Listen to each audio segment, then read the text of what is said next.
Welcome to cross roads media. పేద విద్యార్థులకు చదువును దూరం చేసే కుట్రలో భాగంగానే స్కూళ్లు మూసివేతకు రాష్ట్ర ప్రభుత్వం పూనుకుందని, ఈ నిర్ణయాన్ని తక్షణమే ప్రభుత్వం వెనక్కి తీసుకోవాలని ఏబీవీపీ నాయకులు డిమాండ్ చేశారు. ప్రభుత్వ విద్యా వ్యతిరేక విధానాలను నిరసిస్తూ ఏబీవీపీ ఆధ్వర్యంలో పాఠశాల డీఈఓ కార్యాలయం ఎదుట ఈ ధర్నాకు విద్యార్థి నాయకులు, విద్యార్థులు పెద్ద ఎత్తున పాల్గొని ప్రభుత్వ వ్యతిరేక నినాదాలు చేస్తూ నిరసనకు దిగారు. ఈ సందర్భంగా జిల్లా నాయకులు కౌశిక్ మాట్లాడుతూ రాష్ట్ర ప్రభుత్వం విద్యా వ్యవస్థను గాలికొదిలేసిందని, పేద బడుగు వర్గాల విద్యార్థులకు ప్రైవేట్ కార్పొరేట్ విద్యా సంస్థల్లో 25% సీట్లు అందించే విధంగా విద్యా హక్కు చట్టాన్ని పకడ్బందీగా అమలు చేయాలని డిమాండ్ చేశారు.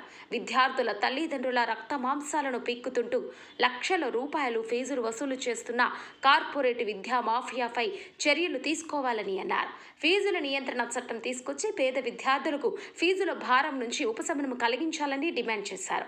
సర్కార్ స్కూళ్లలో విద్యార్థుల సంఖ్య తగ్గడానికి ప్రభుత్వ వైఫల్యమే కారణమని అన్నారు.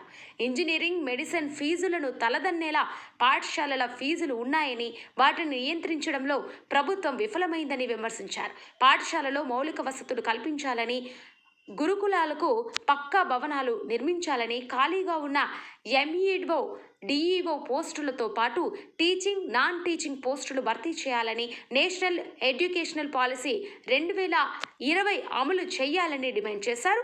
విద్యార్థులతో పెట్టుకున్న ప్రభుత్వాలు మనుగడ సాగించలేవని, పేద విద్యార్థుల కోసం కోట్లాడుతున్న విద్యార్థి పరిషత్తుపై ఎన్ని అక్రమ కేసులు పెట్టినా పరిషత్ విద్యార్థుల పక్షాన కోరుకుంటుందని హెచ్చరించారు.